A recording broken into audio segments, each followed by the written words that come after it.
question number 1. The film magazine cover for Thorns. So, conventionally, first of all, I decided that I would use Total Film as my brand for the film magazine. This is obviously an existing film magazine, and I took the title because I felt that it was more appropriate for my magazine. Looking at the history of Total Film against Empire, I compared both of them and decided that I'd rather go with Total Film because it covers more variety than Empire. Empire kind of a more big kind of action movie based company. I just felt that Total Film had produced social realism film covers before that I had analysed, and so I just felt that it was more appropriate for my film magazine. So I used their conventional title. I did this obviously by just cropping and photoshopping it. I wanted to make sure that my film cover magazine did challenge a few conventions because I wanted to make sure that it was unique and it stood out from the rest on the market. First of all, I decided that I'd carry the theme on with playing with the kind of the O in the middle of Thorns.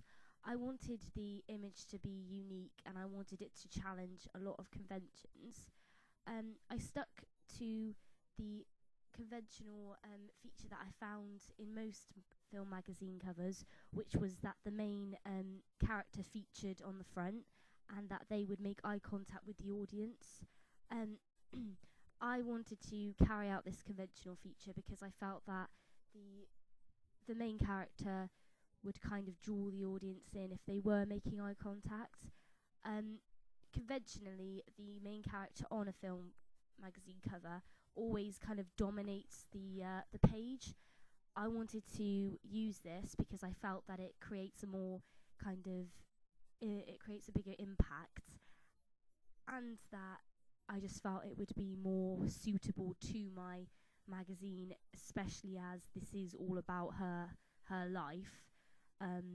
So I felt that it would be more suitable to use her and kind of carry on the playing with the O from my poster. So I felt that I challenged conventions with this because usually on a film magazine cover the title is portrayed kind of separately to the image. I kind of overlap these two layers by making the image kind of involved with the title. This is what I did in the poster as well. I kind of removed the O and placed her tongue between the two letters with like a tablet on to imply it involved drugs.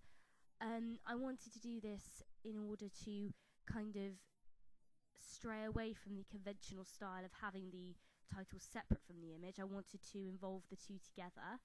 I feel that this just gives it a more unique feel to it. I kind of feel that I wanted this to stand out and be unique, so I wanted to challenge that convention. Next, I kind of used, I still stuck to the conventional layout, I feel, of having the writing kind of down the sides of the film magazine cover. I felt that this convention just makes it more neat and kind of just makes it more appealing. I also noticed when analysing my film magazine covers that there are a couple Total Film magazines that had like a red cross, which obviously symbolised what extra features there were.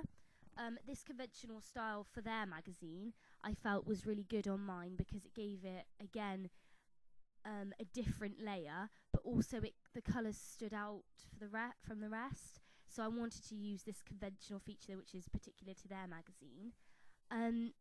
I wanted to also use a tagline.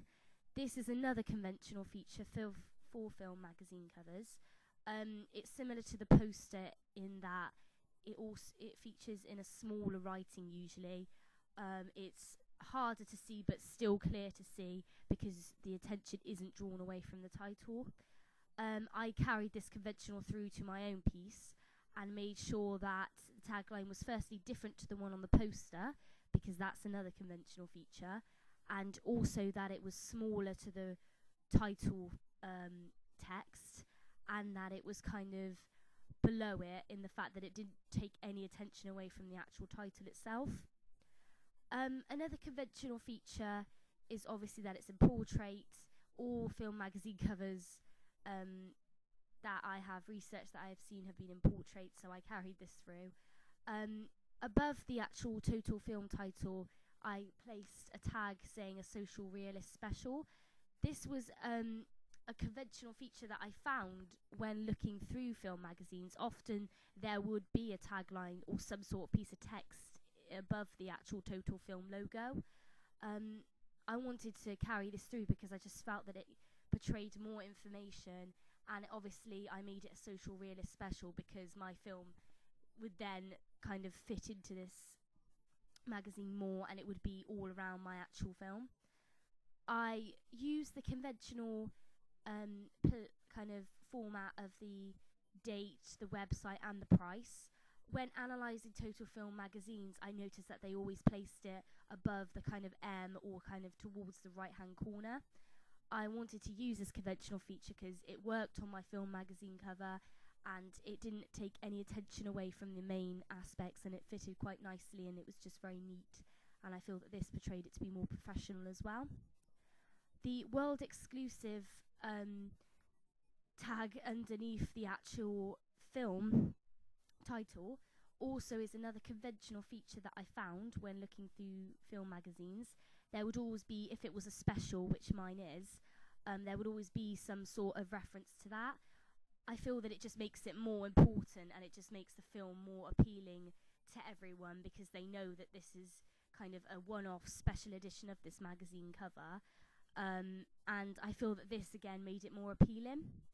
I used the conventional format of the barcode because I found it difficult to place it on the film magazine where it wouldn't distract the consumer away from any other text.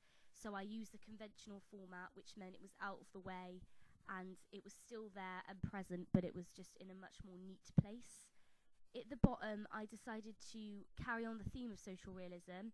I found a film magazine by Total Film that did have, social realist directors within. I developed this and used this at the bottom of my own film magazine cover. I wanted to feature people who were associated with social realism, so I did that at the bottom.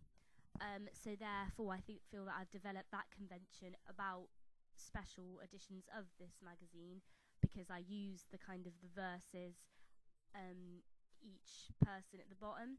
I feel that this just made it more unique, more professional, and I feel that that conventional feature was used a lot in Total Film's special editions, and I felt that it just worked very well on my own. The overall layout, again, like I said before, is quite conventional. The text is kind of centered away from the image, except for the title and tagline. I felt that this was very important because, again, it was hard not to take any distraction away from the actual picture. I wanted the picture to be the most prominent feature as well as the title because this is a conventional feature. And I feel that by using this conventional feature of having the main image and the title as the most important things on the magazine cover, I felt that this helped make it more appealing and overall more eye-catching and hopefully rememberable.